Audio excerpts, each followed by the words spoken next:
Get ready, my soul.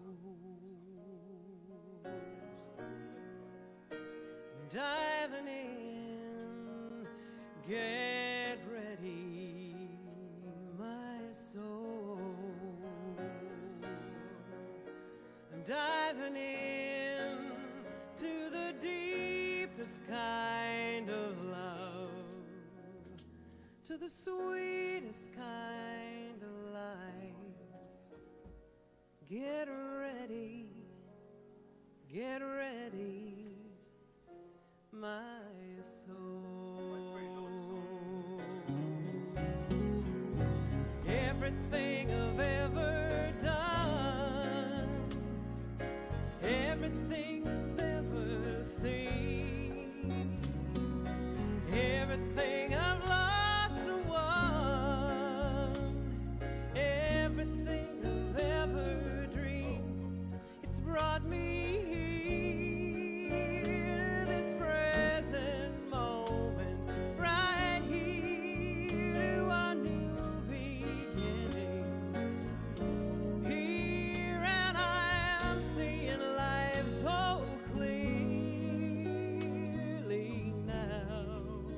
Get ready, my soul.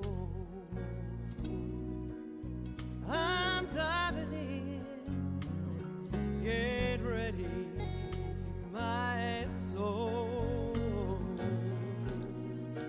I'm diving in to the deepest kind of love, to the sweetest kind of life.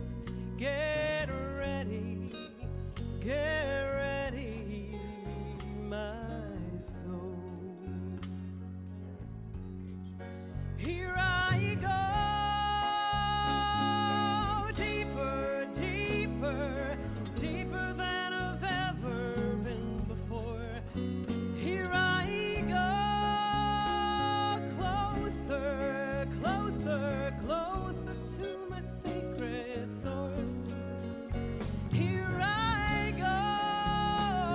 go, deeper, deeper, deeper than I've ever been before.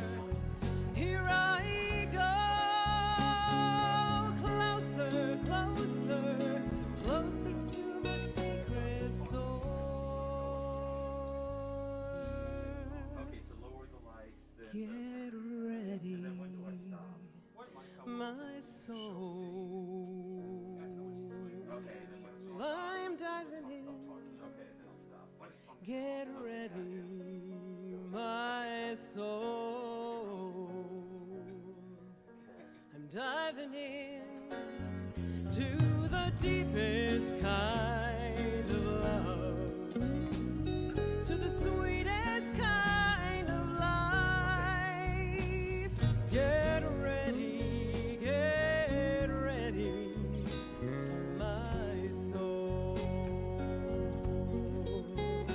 Get ready, my soul.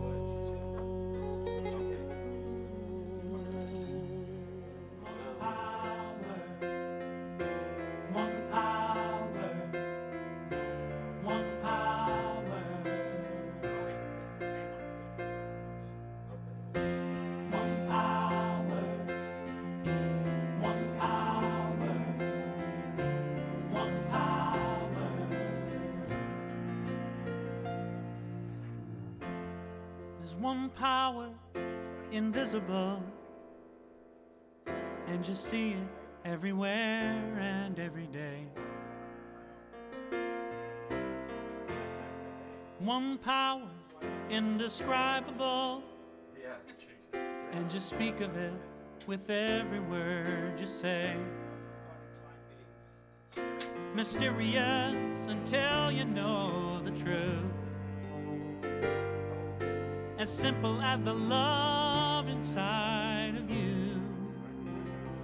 Call it God, call it Spirit, call it Jesus, call it Lord, call it Buddha, Baha'u'llah, angels' wings or heaven's door. But whatever name you give it, it's all one power, can't you see?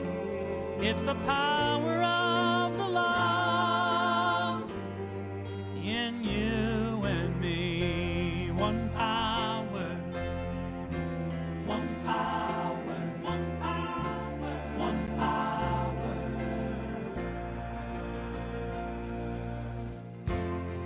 We speak so many languages, different clothing, different colors, different names.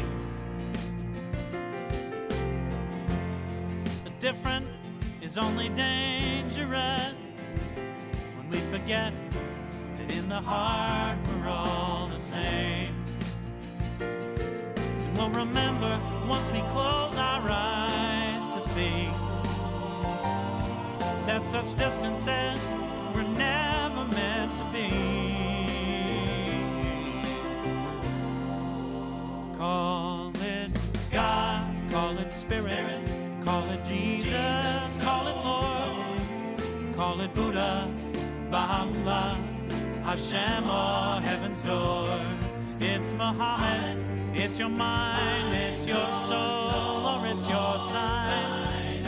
It's the universe, it's music, Mother Earth or Father Time. But whatever name you give it, it's all one power, can't you see?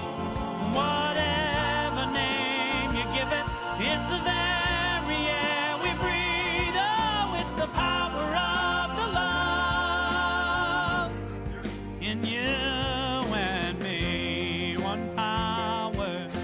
Oh, one power. One power is what we are. One power. One power.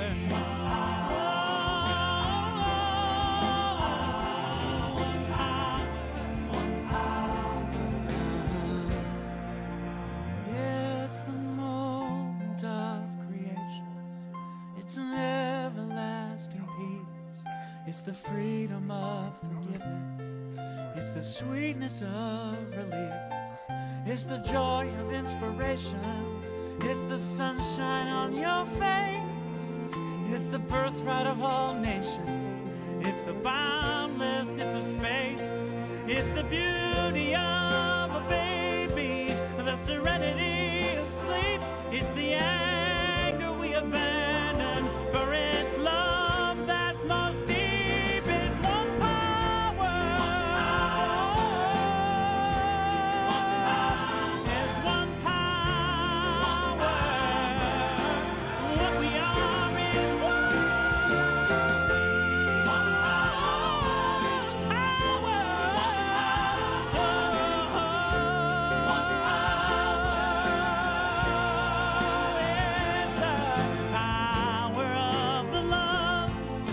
forever in you and me. It's the power of the love in you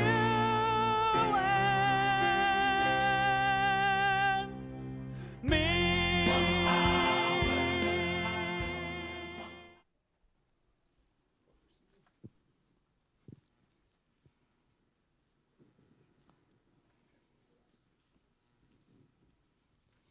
Good morning, and welcome to Unity of Bellevue. Whether you're joining us in person or online, we welcome each of you to this sacred place of oneness, of blessing, and of peace. We are all about waking up and transforming the world.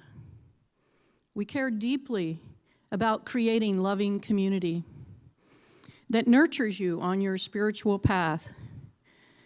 We love the God of our being. We connect and inspire people to a greater experience of their divinity. We serve from that place of inspiration. We learn and grow on the conscious spiritual path together. We are so grateful that you are with us this morning. My name is Susan Neidig, and I'm a prayer chaplain here at Unity of Bellevue, and I'll be your presider this morning. We have a wonderful team supporting us. I want to start with the booth. We have Howard, we have Jim, and stepped out of is Daniel and special guest, Ben, and baby Ben. Today, our board host will be Jean Palmetier, our board president. Our offering steward is Sharon Wolf, our board secretary. Jamie Sasser is our song leader. I want to welcome back Cindy Akana, our guest artist. And our guest speaker is going to be online, Reverend Dr. Jane Simmons. We'll hear her message later in the service. I want to tell you a little bit about her. Reverend Dr. Jane Simmons is an ordained Unity minister, was ordained in 1999, and is Unity's 2020 recipient of the Light of God Expressing Award. She holds a doctoral degree in theology from Holos University and is a co-founder of the Art of Quantum Living, a shadow work system that focuses on healing and integration. Jane is the author of You Can't Sleep Through Your Awakening, and co-author of Who Have You Come Here to Be? 101 Possibilities for Contemplation. With a passion for heart-centered personal and cultural transformation, Jane is committed to helping bring forth a kinder, more compassionate world. We look forward to Reverend Jane blessing us with her message this morning. Right now, Jamie and Cindy will lead us in our community song, God is My Source.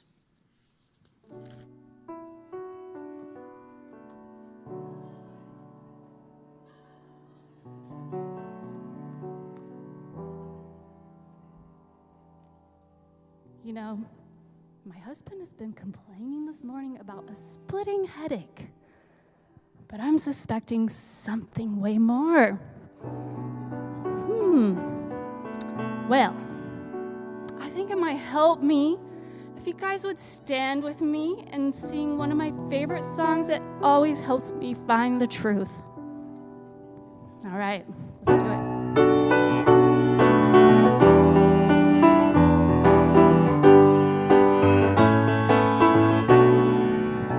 God is my source, God is my power, God gives me everything I need. So I give thanks for all my blessings, God gives me everything I need.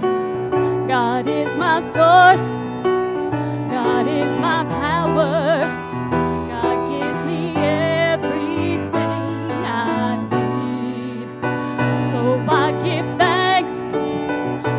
all my blessings, God gives me everything I need. Love is my source, love is my power, love gives me everything I need. So I give thanks for all my blessings, love gives me everything. Joy is my source, joy is my power, joy gives me everything I need. So I give thanks for all my blessings, joy gives me everything. How about some peace? Peace is my source, peace is my power, peace gives me everything I need. So I give thanks for all my blessings. Peace gives me everything I need. Back to God. God is my source. God is my power. God gives me everything I need. So I give thanks for all my blessings. God gives me everything I need. is my source. God is my power. God gives me everything I need. So I give thanks for all my blessings. God gives me everything I need.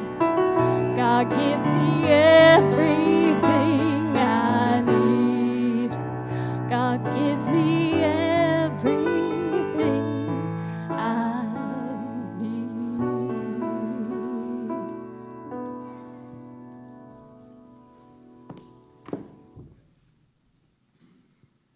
Let us breathe together as we invoke and welcome the truth of infinite love.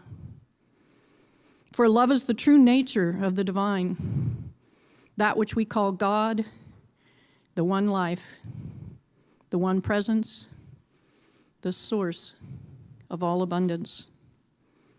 We recognize that we are one with this presence.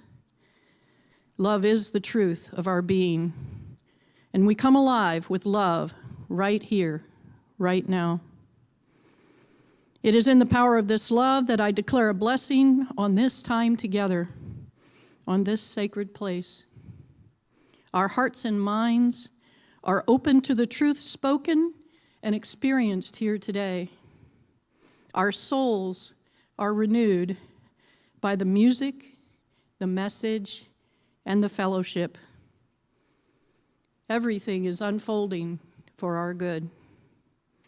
I give thanks for it, and I open this gathering with a grateful heart. And so it is, and we let it be. Amen.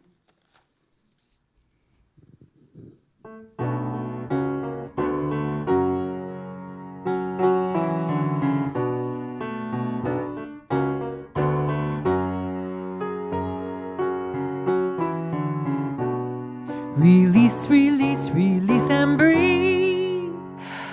When it does not serve you well, release, release, release and breathe. When it does not serve you well, sing that with me if you can. Release, release, release and breathe. When it does not serve you well, release, release, release and breathe. When it does not serve you well, let go of the hatred that binds an open heart. It may not serve you well. Let go of the madness that rips people apart. It may not serve you well. Release, release, release and breathe. When it does not serve you well, release, release, release and breathe. When it does not serve you well, let go of the anguish that keeps you all alone. It may not serve you well. Let go of the smugness that turns a heart to stone, 'cause it may not serve you well. Release, release, release and breathe. When it does not serve you well, release, release, release and breathe. When it does not serve you well, does not serve, does not serve, does not serve you well.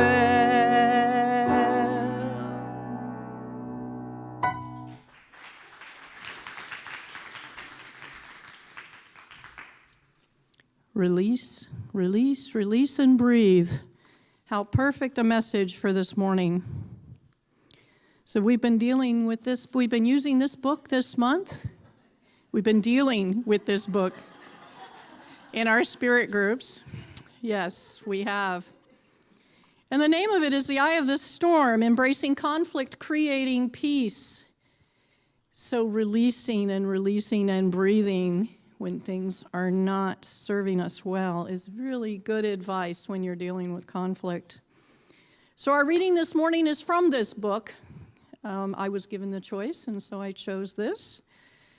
So I ask you to listen with your spiritual ears and open your hearts to receive what is yours to know from this reading. And this is from the chapter, Making Friends with Conflict, entitled Opportunity Over Danger. So the renowned psychiatrist Carl Jung, in a passionate foreword to the Book of Changes, gives testimony to the extraordinary accuracy and wisdom of the ancient oracle. As an archetypal guide to human psyche or as a template for discerning the movement of the universe, the Book of Changes offers insight into the nature of conflict. In the Book of Changes, there's a hexagram 6. Is made up of two primary forces, heaven and the abyss, which describes the energy of conflict. The symbols heaven, spirit, and the abyss, water, denote the nature of conflict. The abyss is symbolic of coming to a place, internal or external, of great trepidation. At the abyss, we lack the skills, confidence, awareness, or the resources to manage a situation. We stand at an edge where we are face to face with our fears and the unknown. The darkness of the watery pit mirrors our insecurities and deficiencies.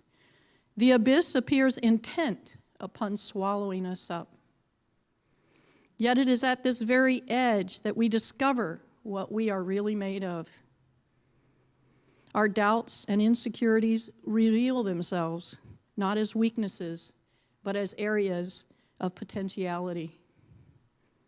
It is because we are on journeys that our quests are sometimes perilous. Our willingness to look into the abyss places us at the edge of awakening. It is in the face of danger that we either do or die. And when forced to confront our fears, our only recourse is to step into the abyss, to surrender and let go. Conflict leads to rebirth and transformation.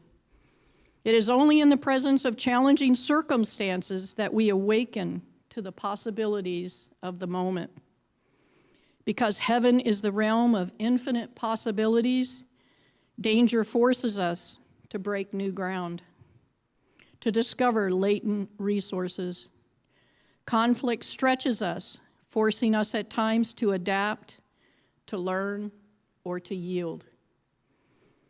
When Nicodemus asked Jesus about the kingdom of God, he answered him, "Truly, truly, I say to you, unless one is born anew, he cannot see the kingdom of God." Puzzled by this saying, Nicodemus questioned Jesus, "How can a man be born when he is old?" Jesus replied, "I say to you, unless one is born of water and the Spirit, he cannot enter the kingdom of God." Nicodemus understood the symbols of water and spirit. Water represents cleansing, baptism, and purification. Spirit literally means breath, the life force. A spiritual and water rebirth brings us into relationship with those parts of ourselves that have yet to be integrated into our senses of wholeness and well-being. Our fears, false beliefs, judgments, and limitations live in us as a watery pit, the abyss. Conflict is our spiritual midwife. Through cleansing and purification, we breathe new life into our being. We awaken to possibilities that only conflict can reveal to us. Conflict brings us into relationship with the kingdom of God, the dimension of life that is pure potentiality. We do not readily open ourselves to challenging circumstances without certain assurances. Our need to feel safe and okay about ourselves moves us away from the abyss. Yet it is at those very edges where we experience being most alive. We give thanks for these words.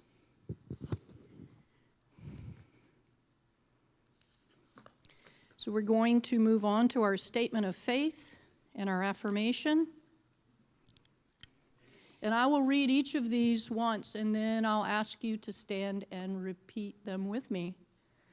So listen with your ears, take these into your heart, and then repeat them with conviction. Our statement of faith. There is only one presence and one power active in my life and in the universe.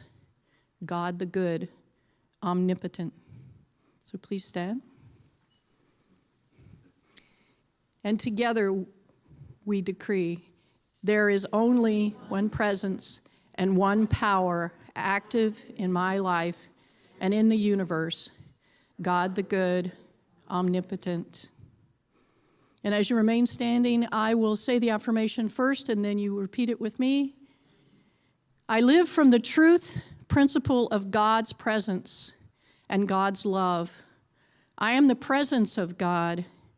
I, Susan, am one with God and all life, and so it is. And as you repeat this, put your name in the affirmation. So together, I live from the truth principle of God's presence and God's love.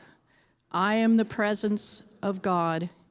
I, Susan, am one with God and all life, and so it is.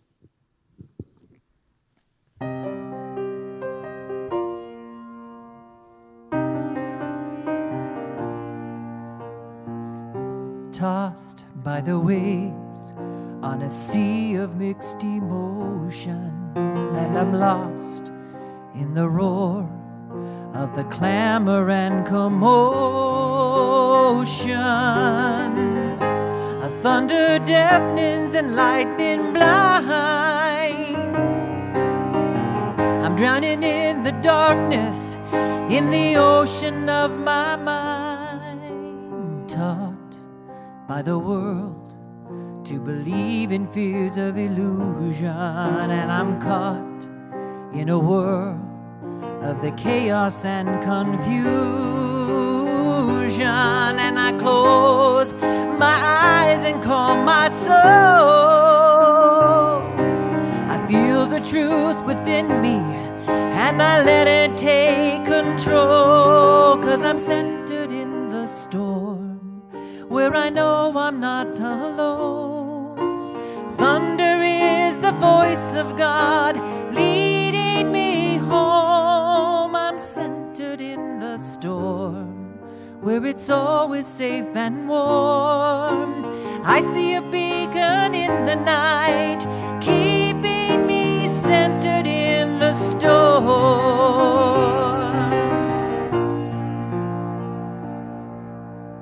Led by the sun to the shores of my salvation, and I'm fed by the love that exists in all creation. I know I'll never drift off course, 'cause faith is my anchor and God is my source. 'Cause I'm centered in the storm and I know I'm not alone. Thunder is the voice of God leading me home. I'm centered in the storm where it's always safe and warm. I see a beacon in the night keeping me centered in the storm. Set adrift upon this changing sea, I'm right where I'm supposed to be, 'cause I'm centered in the storm. I know I'm not alone. The thunder is the voice of God leading me home. I'm centered in the storm where it's always safe and warm. I see a beacon in the night keeping me centered in the storm.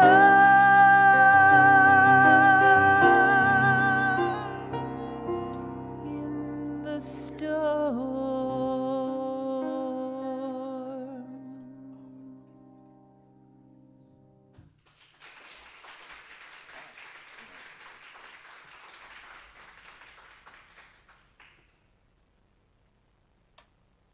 Well, good morning, everyone.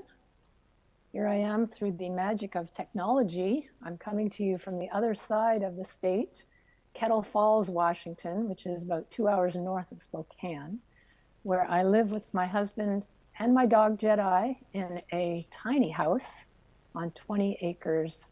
And it's a delight to be with you all this morning.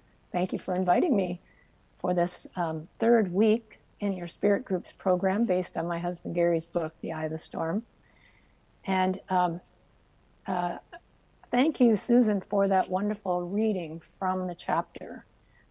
Some of that is what I'm planning to talk about today. And I apologize that I didn't realize that when I put my slides up that I will actually disappear from sight. So you might be hearing a sort of disembodied voice there, and I apologize for that. But I do like to have slides that illustrate what we're talking about. So I'm going to bring those up now. You've heard that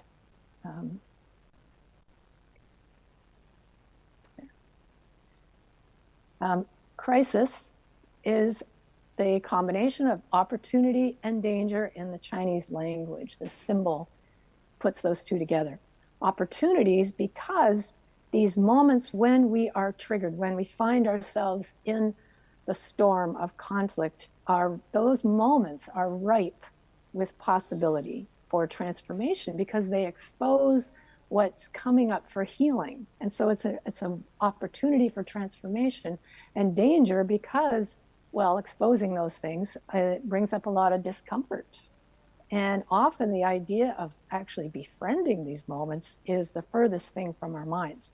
So making friends with conflict is not an easy thing to do. We need inner fortification to do so.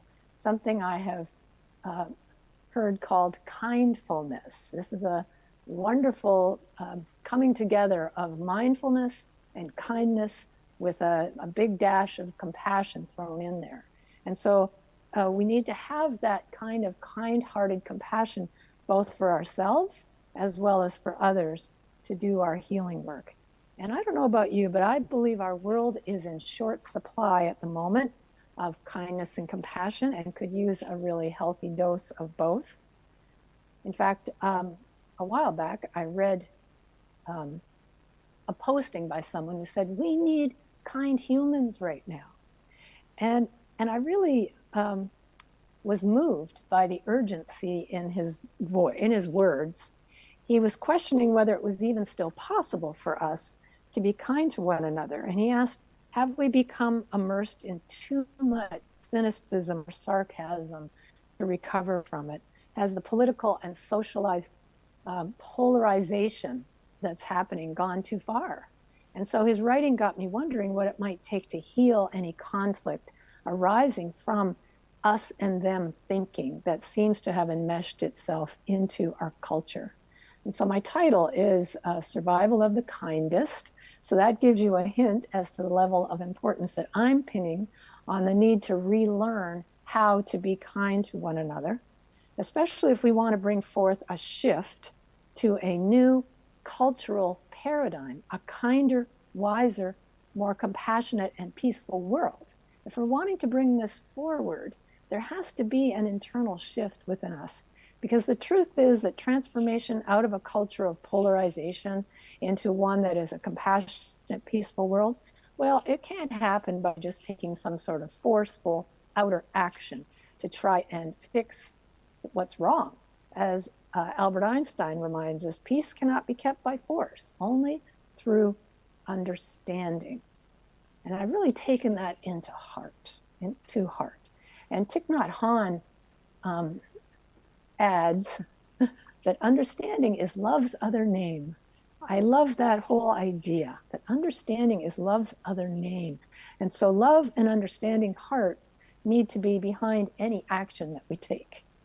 So we need to learn how to make friends with the conflict that's happening, and compassion, loving kindness, they are the foundation for transformative change. I read recently that many of us are turning our spirituality into a rat race. And when I read that, it made me pause and question whether that's exactly what I've been doing. Between political toxicity, social unrest, the lingering effects of the pandemic, violence, racism, so many of us have been working overtime in a seemingly endless mental and emotional struggle with whatever is showing up on the evening news. And so I've had to ask myself some pretty serious questions. And here's a big one. Am I trying to force change by battling what's arising, using tactics that are more in line with the cultural paradigm I'm trying to evolve out of? Has a steady diet of us and them polarized thinking derailed my desire to live a compassionate life that really honors the oneness of all?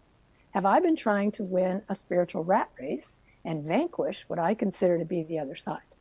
So these are really important questions, and they bring me to the most poignant one of all, and it is this. Is it even possible to bring forth a new paradigm of interconnected living using methods that no longer work in the old paradigm, one that is based on the story of separation? Well, spoiler alert, no. No, because that's the definition of insanity, isn't it? Doing the same thing over and over, expecting a different result. And this idea that I might be caught in a spiritual rat race has catapulted me into a whole new exploration of cultural change and how I might do it differently than I have been, namely by befriending the challenges that are showing up, and in so doing, no longer contributing to the culture's dysfunction. As the Franciscan priest Richard Rohr writes, you cannot believe in or practice unitive consciousness, which is oneness, as long as you exclude and marginalize others. I mean, it just makes sense. If I'm making someone else the problem, keeping them outside of my circle of compassion, then I exclude myself from experiencing the oneness of God because I am immersed in separation. So we can't force a cultural paradigm shift. We have to be that paradigm shift in action. And when enough of us are in alignment with the vibrational dynamics of a new way of being, then that new way of being can now emerge. And so I'm officially inviting any of us who may feel caught in a spiritual rat race like I have been, step out of the battle and into the flow of divine love. Can you feel the difference in that? Step off the battlefield that comes from reactivity to a story of separation and really awaken to the divine flow of oneness that is emanating from the truth of who we are. And that is the interconnected, comes from a story of separation. But we step out of that battle into this reality of who we are, which is our interconnected wholeness, our oneness of life. We've heard this morning, Unity's foundation principle tells us there's only one presence, one power, one life. So part of our work is to really start living that truth in a greater way. Now, Gary points out in the book that the soul's top priority is to bring us into relationship with those aspects of the self that are out of alignment with that experience of wholeness. And so this is what conflict does for us. Conflict provides us with those opportunities. And as we embrace conflict, instead of our usual reactions, so resisting, avoiding, running and hiding from, however we usually deal with conflict, when we instead learn to make friends with it, embrace it, now our relationship with those challenges become a dance instead of shadow boxing. So how do we do it? How do we override the tendency to react and push away conflict? Well, we have to learn to shift from a perception that's seeing strictly through the head's judgment into the deep resourcefulness and oneness of the heart's wisdom. It's not that we don't have both. We want to use our heads and our hearts, but we want to make that shift.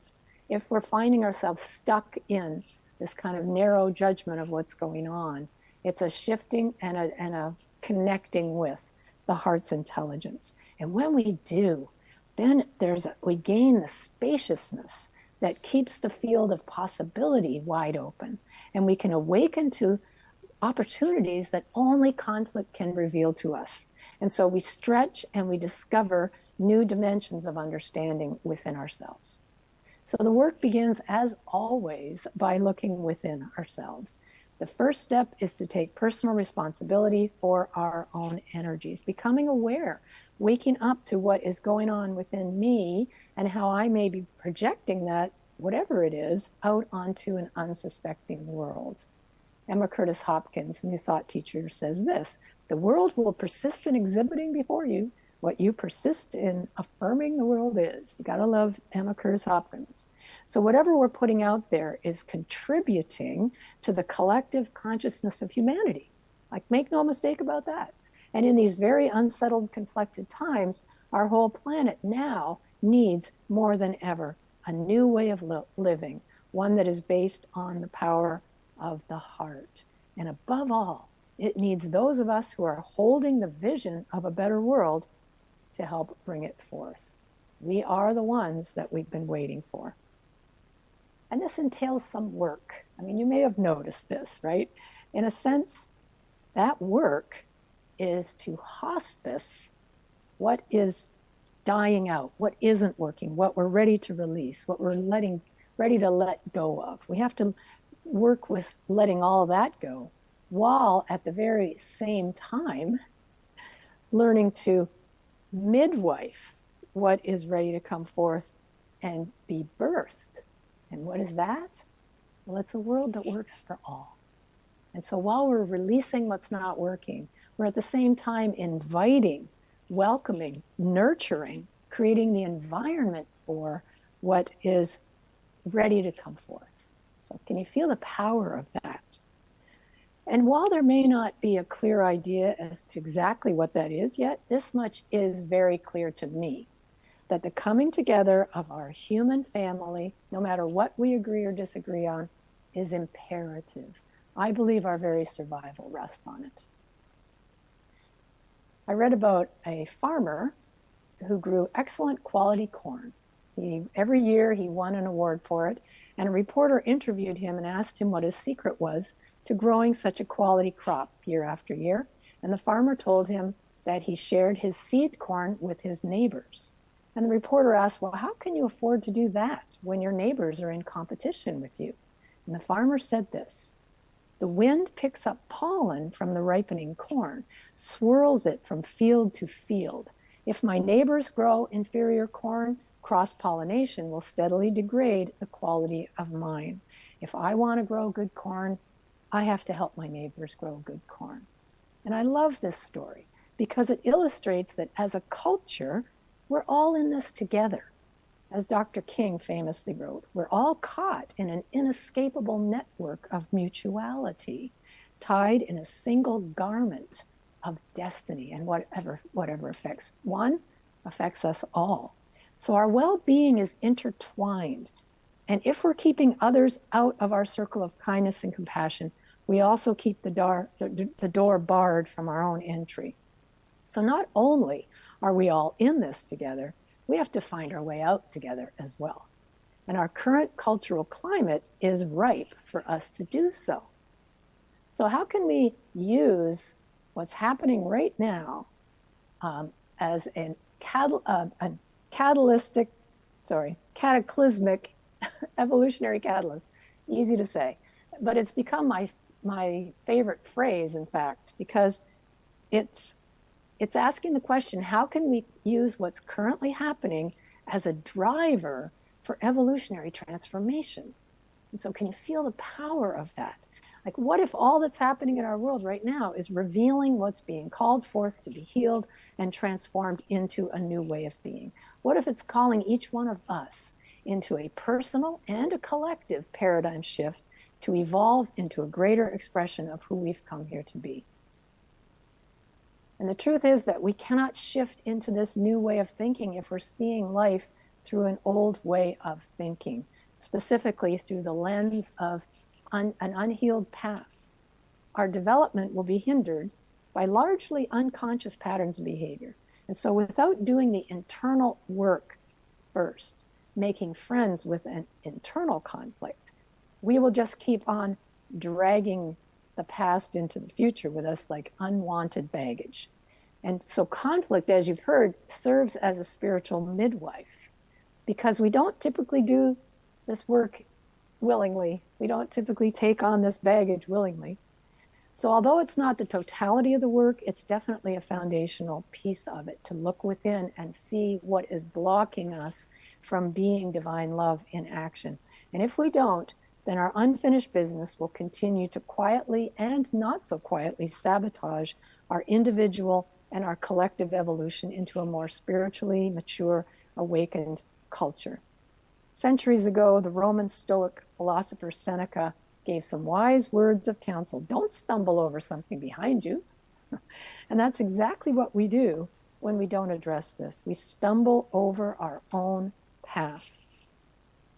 And so it's so important for us to do this healing work, to identify what is blocking us and to befriend this internal conflict.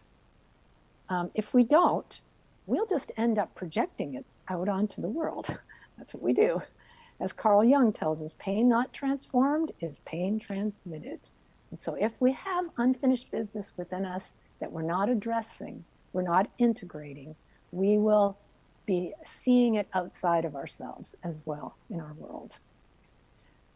So it's so important for us to get ourselves into a coherent, heart-centered state in order to do this, in order to befriend conflict. We have to get there first. And when I do that integration work, when I settle my own body, and, that until we do, it stays kind of frozen in our nervous system. When we do that, when we settle our own bodies and get into our heart, now we can be the presence of peace for another. And it comes through kindness, kindness to ourselves, kindness to each other. I think the Dalai Lama said it best, my religion is kindness. When we let our hearts lead, when we learn to live and breathe kindness toward our world, toward ourselves, when our work becomes being divine love in action, then not only can our own lives transform, but it spreads like a positive contagion, and the world can now change. And that brings me right back to the realization of our true power within, that we are one with Source. God is our source. We sang that this morning, that within us is a mighty power that can overcome all seeming obstacles. So it's about source, not force. And we have access to that power when we clear away those blocks from the past. More wisdom from Richard Rohr. He says this collective call can only be truly answered by those who have done their own work of self-mastery.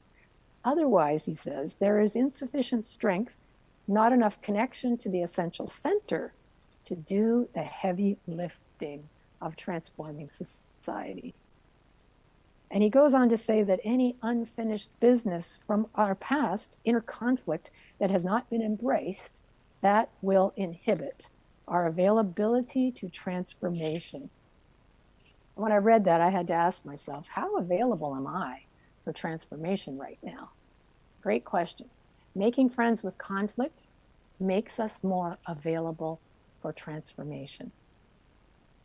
I heard the story of a Tibetan monk who had been tortured in a Chinese prison for some time. And when he was finally released, he was asked by the Dalai Lama whether he had ever been afraid. And this was his answer: yes. There was one thing I was afraid of. I was afraid I might lose compassion for the Chinese. Wow. Now there is someone who is available for transformation to a great degree. And I'm the first to confess, I am not there yet. But here's the good news. We don't have to do this work alone. In fact, we cannot do it alone. We need the powerhouse of divine love that lives within us. We need to be using source energy. That's what brings us to this place where we can do this work. And Ralph Waldo Emerson describes how this works. He says, we are inlets of the divine. We are inlets of the divine source. Just feel how that feels to be an inlet of the divine. And then he says, well, our job is to learn to become outlets. So the work becomes focused on looking within, doing the powerful integration work by finding and befriending all of the unconscious hidden blocks, being an outlet, and then reaching out and becoming active conscious conduits of divine love to bring forth a kinder, more compassionate world. And the integration work is paramount. So we need to unlearn any negative conditioning that may be hiding the very qualities that we want to express. Truly, we can't leave behind a kinder world if we're not feeling that kindness inside. We can't give the world a compassionate, safe life for all if that compassion and safety is not within our own hearts. And here's why. The world is mirroring for us what is within our psyche. If I want to see healing in our polarized world, I need to heal the polarity in my own heart. Now, to be clear, I'm not suggesting that we suppress or avoid feelings of anger or fear that have been generated from conflict or from our past. No, we need to feel and honor those emotions, work through them in a positive way, and not get stuck in them. That's the key, not to get stuck there. Because it does the world no good to have our thoughts sink into a vibration of despair or guilt or fear, condemnation, pessimism, blaming, and they then stay stuck there. That just compounds the problem. As James Twyman reminds us, thoughts are the ultimate buzzkill. And he's referring to chronic negative thinking here. And I don't know about you, but that is so true for me. Now, I'm also not saying that we never take any kind of action when we witness troubling behavior. Making friends with conflict doesn't mean we become doormats. But when we make peace with conflict, our actions can now come from self-awareness rather than from projection or reactivity. We can respond rather than react. And that's a powerful place to be. Nothing inspires me more than wanting to leave a compassionate and kinder world for the next generation. One that is safe and loving and ecologically sustainable, where everyone has an equal opportunity to thrive. That describes the kind of paradigm shift that I truly believe is imminent, what Joanna Macy calls the great turning. It's ready. It's ready to emerge, but we have to help it do so by midwifing it into manifestation as we rise to that vibrational frequency. And that's what it means by being the change. And when I start to live that truth by clearing anything that is blocking the flow of divine love, becoming an inlet and an outlet of spirit, a conscious conduit of compassion and kindness, an instrument of peace, a clear avenue for spirit to express however we want to describe it. Doing that work with humility, compassion, kindness benefits not only me, but the entire human collective. So I invite all of us to use conflict as a spiritual midwife, to cultivate kindfulness, to befriend our internal conflicts, do the integration work, discover those stuck places, frozen trauma or unforgiveness, resentment, condemnation, both towards ourselves and others. Clear whatever barriers we may have emotionally or mentally erected that are in the way of being a peaceful presence. And then, using source, not force, awaken our divine potential, go beyond our yesterday self, become an outlet of kindness, an avenue through which love, wisdom, and compassion can flow, and truly, truly become the peace that we are seeking in the world. The world is counting on us. The time is now, and we are the ones. So again, I apologize for having to sort of disappear from your world while I was doing this talk.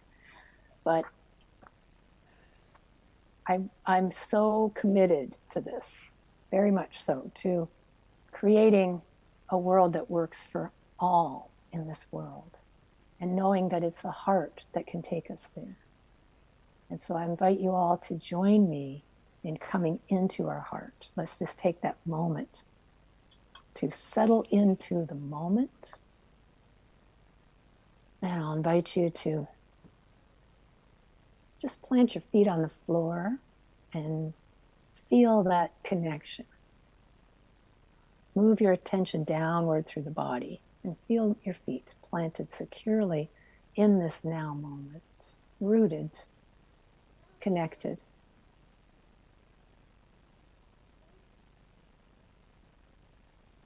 Now we move our attention upward through the body, noticing any places of tension, and just gently releasing that.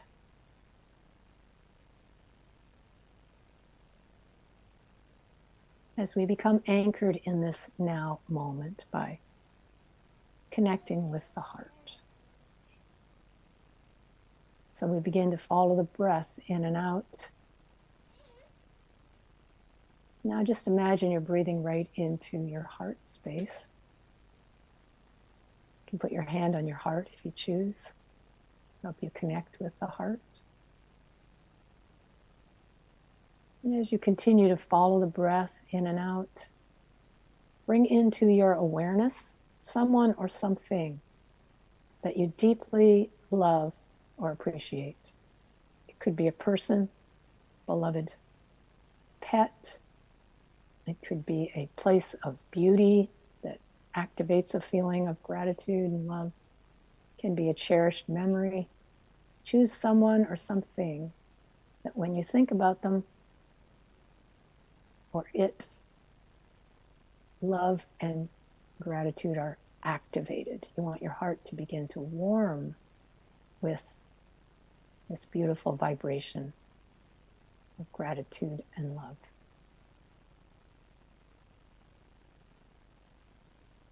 Let it bring a smile to your face.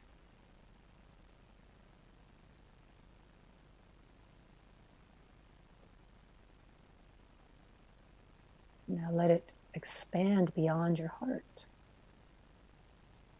Just imagine and feel that your body is filling with this healing vibration.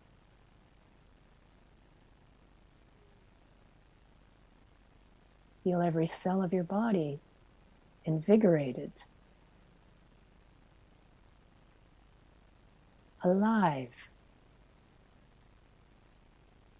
with this high vibration of gratitude and love. And we bring all of the systems of the body into this coherent state, into alignment with the heart's healing energy. And we allow that feeling to expand even more and let it radiate from the heart outward through the body and beyond.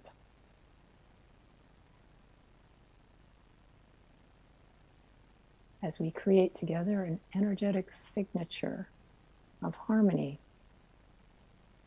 kindness, compassion, peace.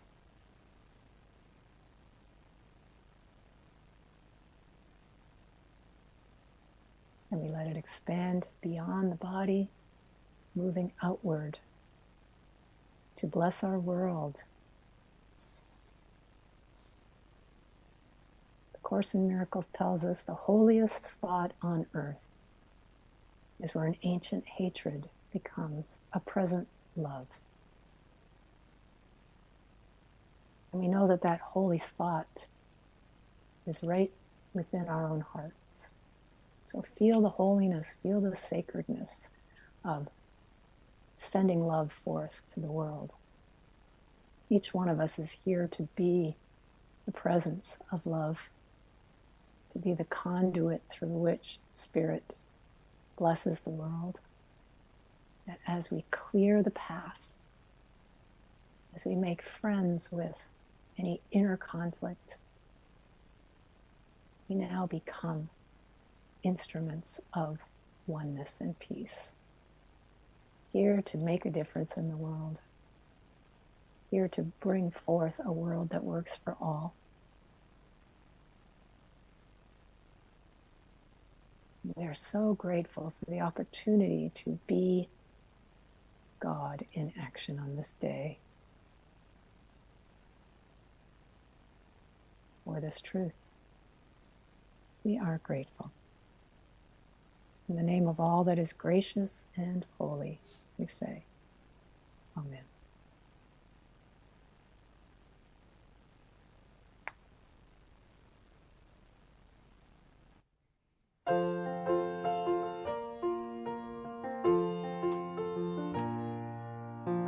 Don't leave me, let me lie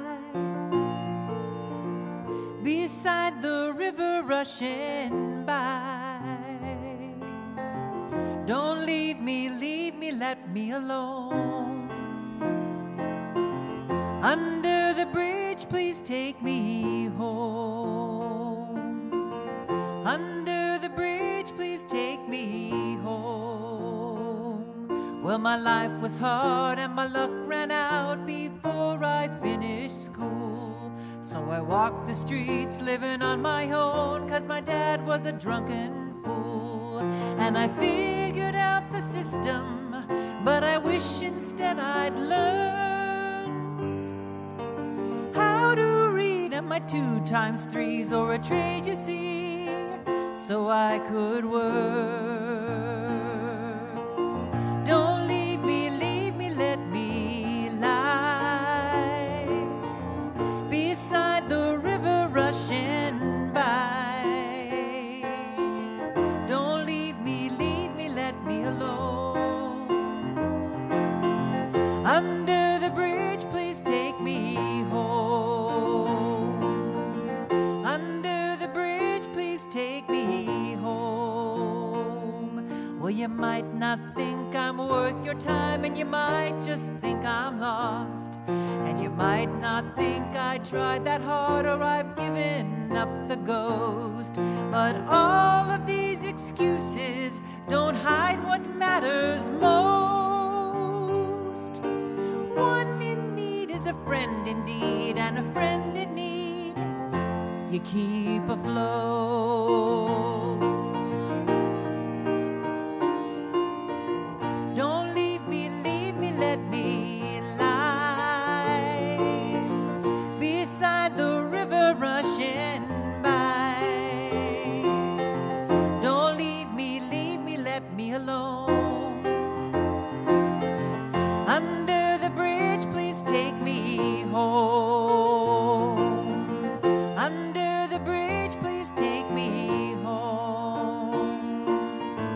Father of the prodigal and the good Samaritan, never hesitated to love. One deemed childish, one steeped in opposition. They never left a needy one. No, not one. Don't leave me, let me lie beside the river rushing by. Don't leave me, let me alone. Under the bridge, please take me home. Under the bridge, please take me home. Under the bridge, please take me home.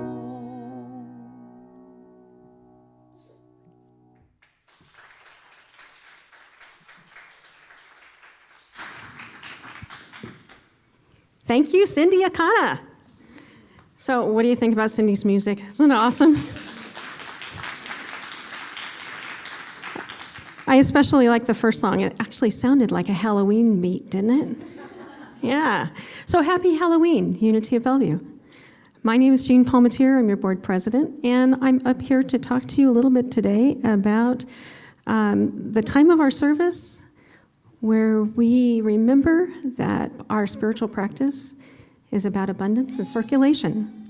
If you're new to our service, we don't ask that you contribute or give, but if you call this your spiritual center, there are many ways that you can give. One of which is on the website, I Give. And you can also, there's a basket in the back. Lots of different ways to do that. So I invite you to do that today before you leave. And in the meantime, I just want to say thank you for being here. Thank you for being here in person on Halloween. And if you don't recognize my costume, Ken said it looked better from the back. I'm a pumpkin flasher.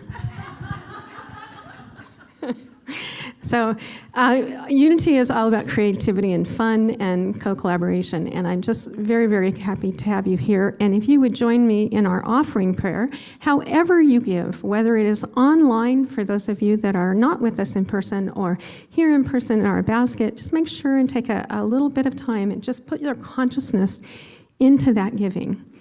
And with me, please pray. Divine love, through me, blesses and multiplies all that I am, all that I have, all that I give, and all that I receive. And so it is. Now our ushers will come around and you can make your offering. And I will step down. Take a moment and just say your consciousness as you put it into the basket.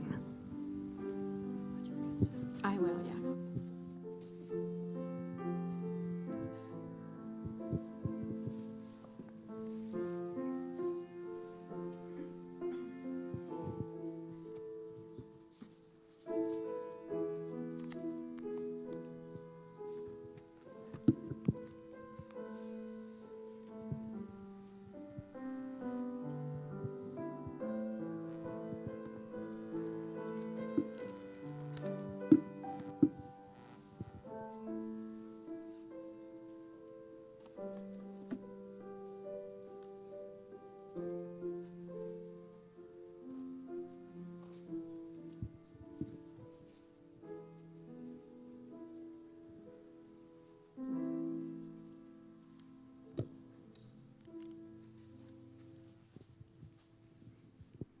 Let us pray. So we give thanks for the abundance that is Unity of Bellevue. We give thanks for the sacred service that these ushers have entered into. We are so grateful for the gifts, for the givers, and we know that we are blessed in the flow of abundance as we give and we receive. We bless these gifts. We know that they will be used for spiritual awakening here at Unity of Bellevue and in all the communities where we tithe as a community. We are so blessed and so grateful, and so it is. Amen. My name is Jean. Sorry, am I still on? Hello, hello. My name is Jean Palmatier. I'm still your board president. And before we move into announcements, I want to say, give you notice of something that will be coming up here in the next month. And just to make sure I cover everything, I actually have notes this time. So as we head into November, which is traditionally a month of recognizing and celebration of abundance, we will kick off our annual stewardship program. Dorothy Bostetter, our board treasurer, will kick that off next Sunday. This year, stewardship is where we ask you to consider your pledge for the next year, for 2023. Your board uses what you give or what you say you can give as a way for planning for the next year's budget. So in the past, we've come up with a number based on our expenses and said, here's our goal, contribute what you can through the practice of tithing, which is giving 10% of your income. That's the definition of tithing. And do what you can. This year, we are adding something to the mix called spiritual cooperative. So what that means is that we take the total number of our expenses, which we predict to be $247,300, and then we divide that by the number of members or some number of contributors, and we come up with an amount per year it is a minimum amount per member to contribute. That number is $3,310 next year or per year, and $275 monthly. So if you are still leaning into tithing, you haven't quite got there yet, this is a number that you can shoot for. We ask you to consider that number and look at it as your powerful contribution to the spiritual stewardship of the center. Pledge cards will be mailed this week. In addition to the request for pledge for next year, there's also going to be a box on there to contribute to a 2022 shortfall of $25,000, which we've been talking about all along this year. Now we are at the point where we do need that contribution. So if you can contribute to the 2022 gap, we would appreciate it. And when you receive the pledge card, I really would like you to just pray. Pray on what's important to you, what makes sense to you. And as you do, I want to give you a couple of definitions of stewardship. So the first one comes out of Webster's.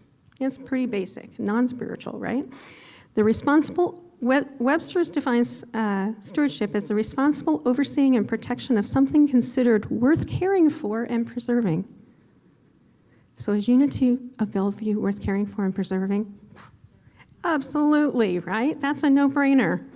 We take a look at the spiritual definition of it, and really, stewardship is about the act of giving that aligns with our belief that the divine energy we choose to call God, invites us, in fact, sometimes pulls at us to be collaborators and co-creators in the work of transformation and circulation, including that which involves monetary means.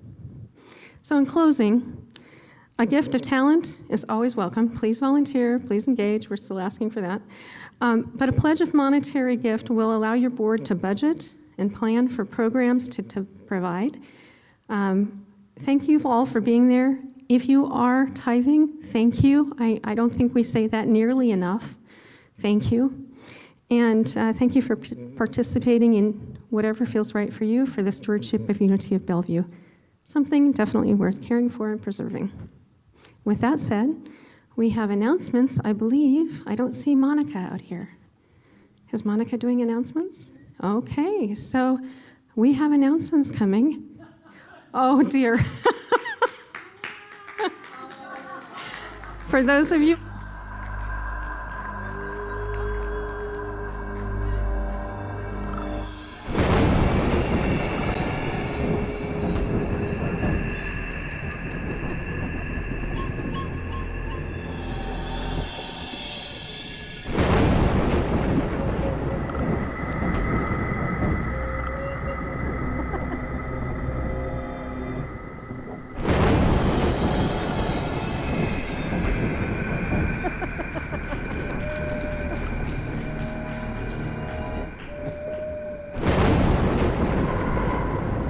Good morning.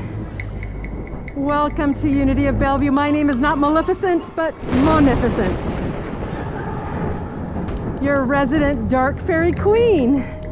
And if you are visiting for the first time, I do not want to scare you off. We invite you, we welcome you, and we have welcome packets for you. Through the sanctuary doors to the left, we would love to have your contact information. It sounds really bad when I do in this costume. And we would love for you to sign up for our weekly e-newsletter. That's how we keep you informed with everything that happens at Unity of Bellevue in person and online. You can go online to our website, unityofbellevue.org, to the I'm New page, and you can request a welcome packet and fill out a connection card there as well. We are so grateful you are joining us on this Halloween Sunday. Thank you, everyone, for participating in costumes. The prayer chaplains are always here to pray with you. Susan Neidig will be leading a prayer circle following service in the library that's also hybrid. You can find the Zoom link on our launch page on our website. If you have any prayer requests, you can fill out the prayer request forms in the seatbacks, online. You can also email them at prayerchaplains@unityofbellevue.org. The Eye of the Storm book and study guide is available in the bookstore for those of you who are just kind of finding out what this is all about. You can study on your own. If you have any questions about spirit groups, you can see Susan. And we've got a great number of people participating this year, so it's a really great thing. So study along by yourself if you would like. Reverend Denise has her Compassionate Communication workshop every second and fourth Fridays. That's free for those of you who register through her website and use the code word guests. And that is an online practice group. We also have an ongoing memorial tile fundraiser. We're going to do this for a couple more weeks. So if you have some tiles that you want to order and just have been waiting to do that, now is a great time. You can do that online and in the bookstore. We are also doing our Arts and Crafts Fair again, Saturday and Sunday, December 3rd and 4th. We are calling for vendors at this point. So if you have things that you would like to sell, or if you know somebody who creates things and would like to sell, there are forms in the bookstore. You can also find that form through the website and just digitally apply to be a vendor as well. Also, we have some extra posters out there underneath the sign that says Welcome Center. If you want to post some around in some of the community centers, libraries, yarn shops, that sort of thing, to find some more vendors, we'd appreciate that. And then today is Volunteer Appreciation Sunday. So if everyone who has volunteered in any way this month, if you would stand and we can give our thanks to you, please stand. Board, Sunday volunteers, landscaping, all of you stand if you have volunteered in any way, and let's give them all a big hand. Thank you, thank you, thank you. We are so grateful for your service. We do not run without volunteers, so we are so appreciative. And the flowers too. Every month, Linda and Rita do flowers as well, so grateful for that. Just a quick ask. We have a recital happening here after service. If we can move the chairs to the side again, and then Jim has put out some rectangular tables that need to come in after service. If you can help out with that, if you're able to do that, we would appreciate that. Okay, a big thank you to Reverend Dr. Jane. I love the idea of inlets and outlets of God. I love that fluid nature of that. And to Cindy for learning that song too, Centered in the Storm. She just learned that for us. So that was great. Thank you so much. Next week, Reverend Denise is back with the talk title, See It Right, and Stephen Plummer is our guest artist. So let's close with a peace song and prayer for protection.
The light of God surrounds us. The love of God enfolds us. The power of God protects us. The presence of God watches over us. Wherever we are, God is, and all is well. Happy Halloween. Have a blessed week.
So in a broadcast mix is different than a live mix. So then you just adjust it, and then this is the default. This is like this. Yeah. And then you just boost it or lower it. I know, but I just don't see why these mics have to be so much lower than the other mics. It seems like there's some attenuation going on in the Poker Center with these channels or Well, what we're something. monitoring is the mixer here. It was coming in and getting out. And we try to avoid clipping it and want to have it in the But same do level. you see what I'm saying though? Is that the live stream, all the other mics were up here, but then the two vocalists, they're way down here, and that's not making sense to me if we set the levels up. Right. So one thing is they have